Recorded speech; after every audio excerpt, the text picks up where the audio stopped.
TikTok. Mag-live daw sa kahit saglit. So, ito na yun. Magtitigan lang tayo.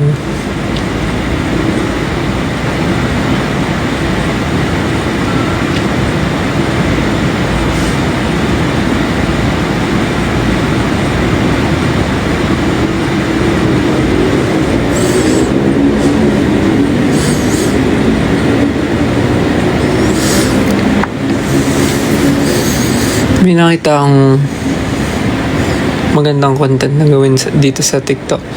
Yung no good, you know I make you cry when you give me those ocean eyes.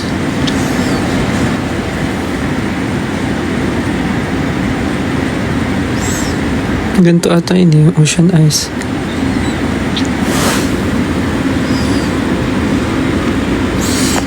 Lapit natin. Girl, you know how to make me cry when you give me those ocean.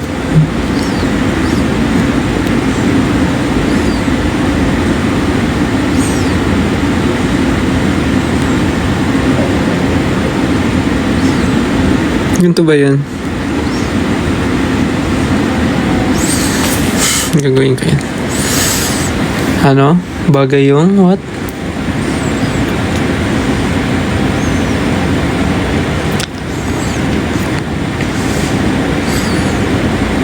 Ganda ng pilikmatan, no? Bagay. Medyo ano ngayon eh. You know.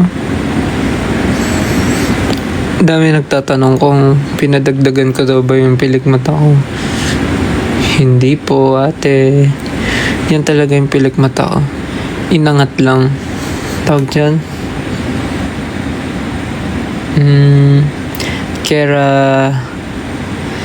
Kera lashes. Inangat lang siya kasi yung tubo ng pilikmata ko pababa. Nagmumukha akong matamlay, mukhang inaantok.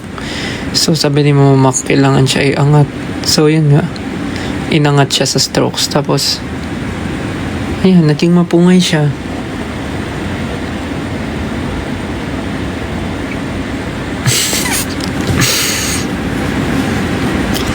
Saan ako nagpa-piercing, halo-halo. So, keratin. So, yung una kong butas ay butas na lola ko nagbutas. Ang ginawa niya, totoong hikaw, tapos ininit niya sa anong tawag doon? Sa lutuan. What do you call it? Lutuan? Yes. Gasol. Gasol ba? No. Gasol is gas. Yung tawag sa kalan. Shucks. Yeah. Pinainit niya yung hikaw sa kalan. And then, after heating it sa kalan, tinusok niya bigla sa tenga ko. So, parang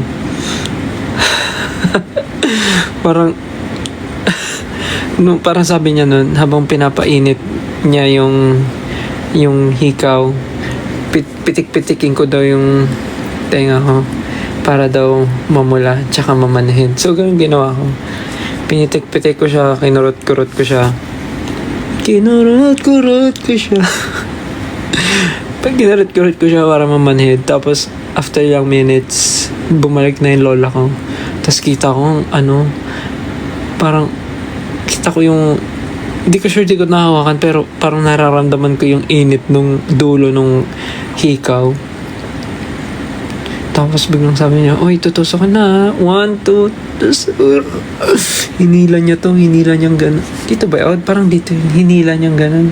Tapos gano'n ng lola ko.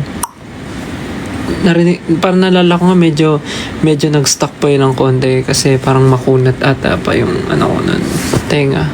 Pero parang ko nun, ilang taon ba ako nun? 15? 14, 15, mga ganun. Yun ata yung age ko nun. 14, 15. Yung nagpabutas ako ng tenga sa lola ko.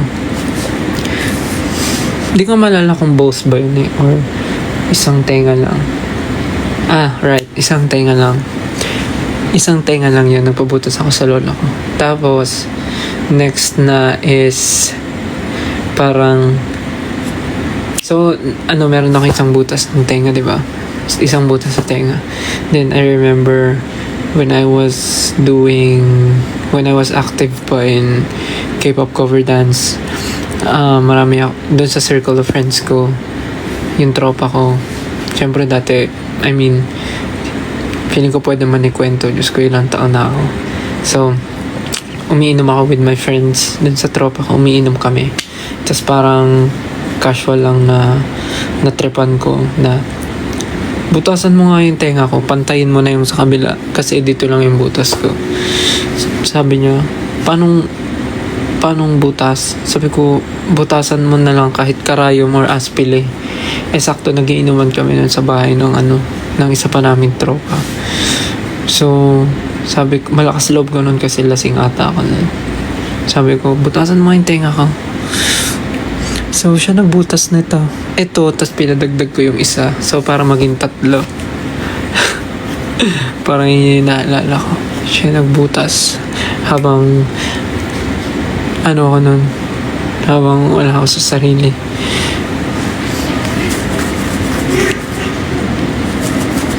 Tapos yung iba, the rest is history. History! Ano yun?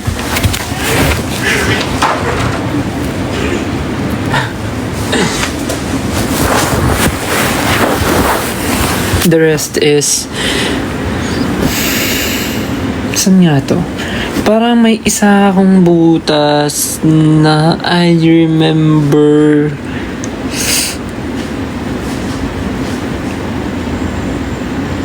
Saan yun? Sa Taft ata yun eh. Sa Taft. 2. Itong isa... Oo nga no, ba't wala itong nakasuksok? Butas ba to?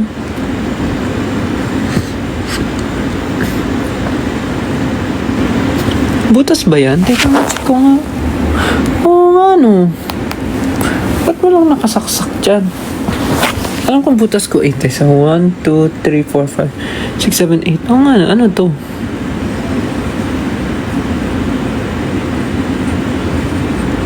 Wala ba to? Wala nga ata yun. Yung this one and this one sa Taft to. Naalala ko. During trainee days. Trainee days, parang sabi ko, parang gusto ko ng thrill sa buhay. Gusto ko butasan kabilang side para mahirapan ako matulog. Para straight lang, ganun. So, pinabutas ko din. Totoo nga, nagka-thrill ang buhay ko. Hindi ako makatulog ng gilid, straight lang. Tapos, ayun na. And ito, and this one, and yung naalala nyo, yung inside, yung nawala, yung nagbara dito. Yung 4 na yun sa Korea. Sa Korea ko yun pinabutas. Though yung isa, nagbara na kasi there was a time na sobrang lala nung funny story. So, di ba nagpabutas ako sa Korea? It's 4 piercing. What's that? Oh, stickers. Thank you for sending po stickers. So, funny story. I have 4 new piercings. So, this one. Psst. No. Stop yan. Doon na, bed na, sleep na. Hindi nyo yan food. Psst. Kumain na eh. Kumain na kayo, di ba? Doon na, bed. Bed na.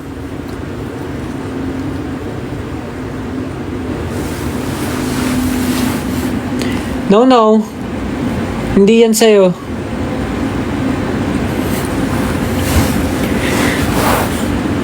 Ano, nasan ako? So, yun, I have... teka lang. Ay, makulit ah. Shh, no, no. Hindi yan sa'yo. Doon na, bed. Bed. Huwag makulit. Hindi ka na. Busog ka na eh. Nakanalog sa'yo mo. Bed na, bed. Bed. Ako, kami. Bed na. Bed. Bed. Sit.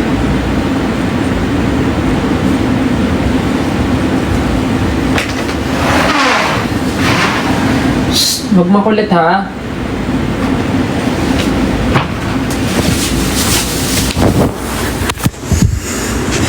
Sana, sorry. Nawala na yung kinikwento ko. So, yun nga, meron akong bagong apat na piercing. Ito. Tapos yung pshh. Ay, ang kulit talaga.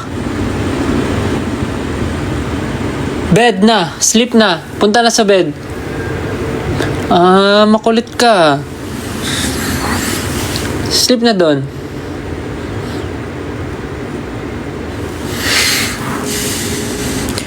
Tapos, there was a time na sobrang inatake ako ng migraine and vertigo. Tapos, hindi ko na alam ano yung reason but sobrang sumasakit yung ulo ko. Para makita kung may problema ba sa ulo ko kasi nga laging sumasakit. During tour, sumasakit. Tapos, mas na umatake siya. Wala. Whole day akong nangihina, hindi makakilo, suka ng suka. Tapos, sobrang sensitive ako sa light. So, yun. Pag umatake siya, ganun yung nangyayari sa akin. Parang, I remember na sa New York kami nun, merong isang instance na di ako nakasama sa isang schedule namin, which is interview. Kasi inatake ako ng migraine and vertigo at the same time. So, parang yung medyo half nung body ko, tama ba? Medyo half nung body ko, parang ano siya. Hindi naman siya paralyzed, pero namamanhid siya. Ganon. Yung kalahati ng katawan ko namamanhid siya. Tas hindi talaga ako makadilat kasi sobrang sensitive sa light. And then, konting galaw lang nahihilo. Din suka ng suka. So, yun nga, sabi nung official doctor namin, magpa-CT scan ako. So, bawal pala pag nagpa-CT scan ka. Anong high blood? Hindi naman ako high blood. Hindi ako high blood, guys. Clear naman ako. Ano lang talaga, may ano lang yung mata ko. Merong something sa kanya. So, tawag dito, nawala tuloy yung kinikwento ko kasi naman sa high blood. Paano ma-high blood? So, sa CT scan pala, bawal yung may mga metal sa katawan mo. So, hagoy talaga. Kahit bagong piercing tong mga yan. Kailangan tanggalin talaga. So, tinanggal ko lahat yan. Tapos, isipin mo yun, isa-isa kong tinanggal talaga, Diyos ko. Nung time na yun, syempre medyo bago pa sila. Bago pa yung hikaw ko. Tapos, ito kasi yung hikaw na, alam mo yun, yung parang bilog. What do you call this one? Yung ganyan. So, hirap na hirap ako tanggalin siya sa hospital. Hospital ba yun? Clinic. Sa hospital. So, tinanggal ko siya. Isa-isa. Especially yung nasa loob. Helix ba tawag doon? Hindi ko alam eh. Pero yung stud, ayun, yung mga stud. Pero yung isa dun sa loob, sobrang nahirapan ako tanggalin yung helix. Pero kailangan talaga tanggalin kasi nga bawal sa CT scan. So, tinanggal ko siya. No choice ako eh. Tapos, dumugo siya. Sobrang dumugo siya. Rook. Rook. Ayun, parang tama nga, Rook nga. Nalala ko. Di ba Rook ito? Anyways, basta yung nandyan, tinanggal ko yung nasa loob. Dumugo siya. Tiniis ko talaga para dun sa CT scan na yun. So, yun, naalala ko. Then, after kong magpa-CT scan, good thing naman, na-clear. Wala namang nakita ng something. Wala naman akong problema. Walang ang next dito, I check up. So, baka may kailangan paggawa talaga sa mata ko, baka specialized mirror. Specialized eyeglasses. Hindi ko sure, but yeah, yun na yung next na gagawin.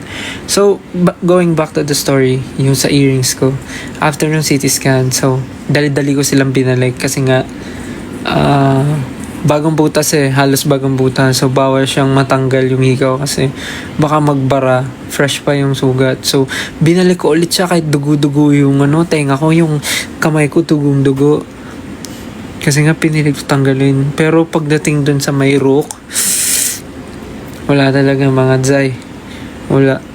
Hindi ko na siya nabalik kasi sobrang sakit. Tapos pag natusok ko na siya, hindi ko na mahanap yung kabilang side ng butas. Kasi kahit anong kapa ako, hindi ko siya makapa yung butas sa part na yun. Kaya, so, ayun na. Nag-give up na ako. Hindi ko na siya pinilit ibalik kasi sobrang sakit. Sabi ko na lang sa sarili ko, pag bumalik na lang kami ng Korea, papabutas ko na lang siya ulit. Kasi sobrang gusto ko talaga yung sa rook na yun. Sayang. Well, that's life. Ano yung pa-laser? LASIK ba yung sinasabi nyo? Is it LASIK? Gawa ka alarm for us. Zay, sana okay ka na? Okay naman ako. Kailangan lang talaga okay, so yung nagtitrigger ng migraine ko is una pag kulang sa tulog.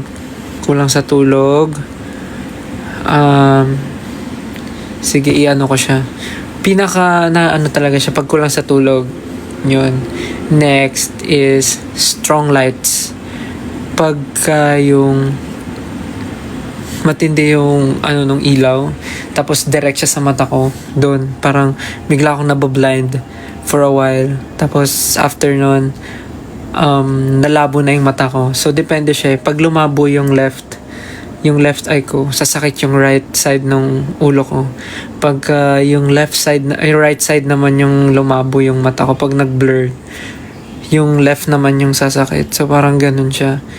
So yun, malakas yung natitrigger siya pag malakas yung ilaw. Kaya papansin nyo, pag mga shows namin, bihira kaming mag-strobe lights. Kasi yun yung nagpapatrigger sa migraine and vertigo ko. Alam naman ng team yun. Kaya, yeah, I have astigmatism din. Nagkaon na ako, lab. Sabi, nagkaon ka na, lab? Kaon na ako, lab. Tapos yun, nasa rider naman namin yun, sa lights, na hindi pwede na magpa-strobe ng sobra and directly sa amin sa stage kasi atakihin talaga ako, Jai. So yun ang story. Ano pa pala, nakalimutan ko. So pagkakulang sa tulog, tipong 2 hours, 3 hours, parang 2 hours tulog tapos biglang gigising ng maaga, ganun. Tapos dire-diretso, walang pahinga. Yun. And then strong lights.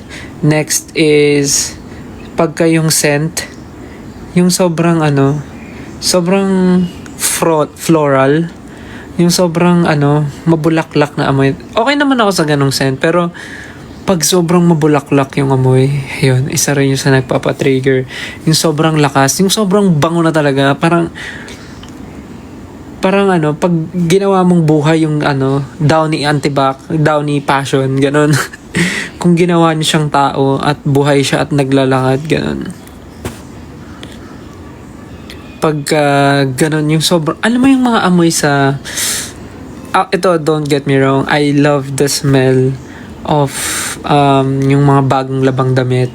Pero alam niyo yung mga amoy sa laundry shop, yung sobrang bango na mga Fabcon, yun, pag yun naamoy ko talaga, isa yun sa medyo nati-trigger somehow yung migraine ko. Anong Zonrox? Fabcon nga eh. Ate ko naman oh. Fabcon. Yung sobrang bango. Parang mali yung parang mali yung Zone Rocks mo. Tapos siguro pinaka least is paggutom. Paggutom talaga, like malipasan ng gutom, yun isa rin yun sa sa nalakas magpa-trigger. Though lately naman bihira ako magutom kasi on time naman ako kumakain. Kaya yun yung dalawa sa yung pinakadalawa yung mabilis yung effect. Kaya rin yung sa strong lights kasama dun yung paggamit ng phone. Kasi pag nag-phone, 'di ba, parang meron siyang ang tawag dito, yung brightness, so hindi ganun kaliwanag yung phone ko. Tapos meron siyang yung eye protection something sa mga Android kasi may ganun yung eye protection something, yung parang mag-dim yung screen mo, tapos parang medyo yellowish siya. May ganun sa mga Android, may ganun sa Xiaomi.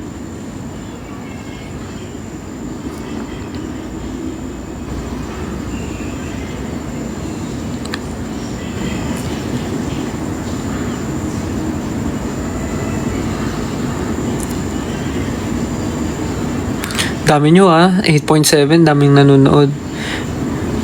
So yun, ang layo na nung narating, no? Parang pinag-usapan, tinanong lang yun kung ilan yung butas ng tenga ko, tas kung saan na napunta. But ayun, yun ang story of my life, searching for the right, but it keeps avoiding me. Anong gawa ng alarm? Paano ang alarm? Magsasalita ako, tapos alam ko naman yung alarm pampagising.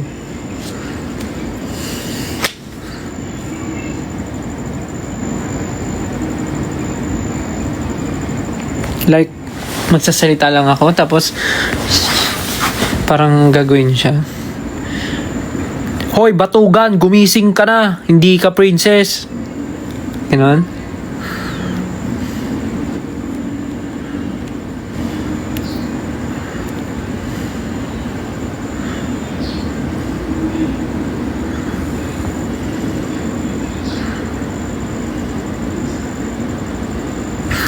Hoy, gumising ka na.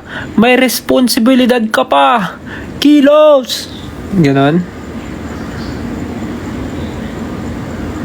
O gusto niya yung good morning. Kilos ka na. Pag di ka kumilos, kikis kita. Yeah. Ganon bang mga pampagising gusto niyo?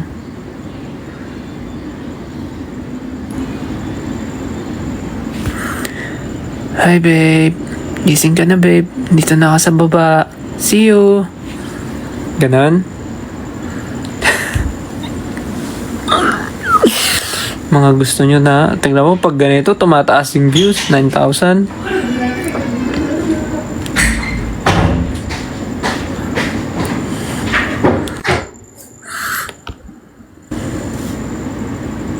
Yan may alarm na, pwede na yun.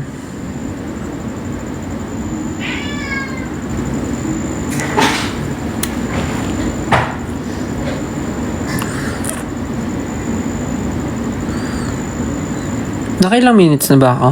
Baka pwede na ako mag-end. Sabi naman ni TikTok, saglit lang eh.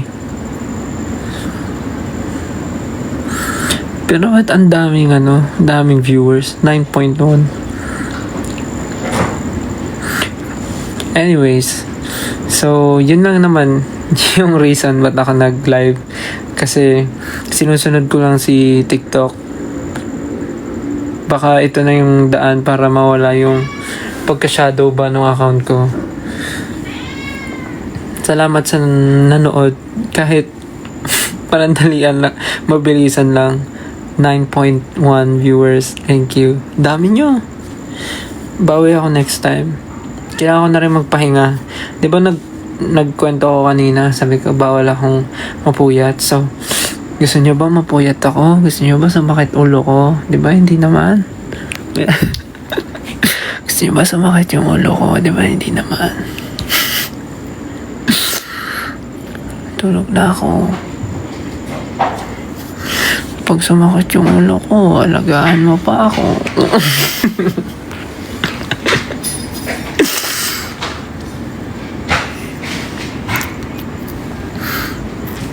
Sige na.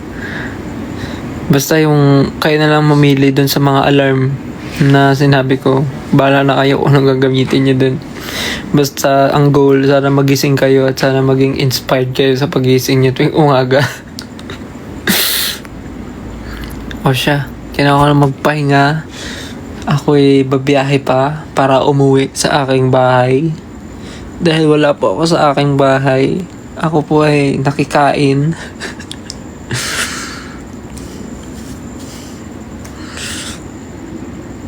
Pabiyahe pa ako at maliligo. Actually, maliligo pa ako pag uwi.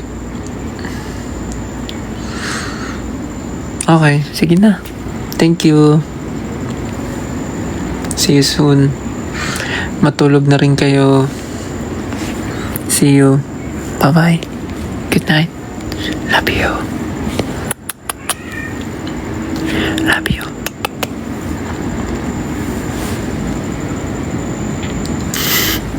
Good night. Bye-bye. See you.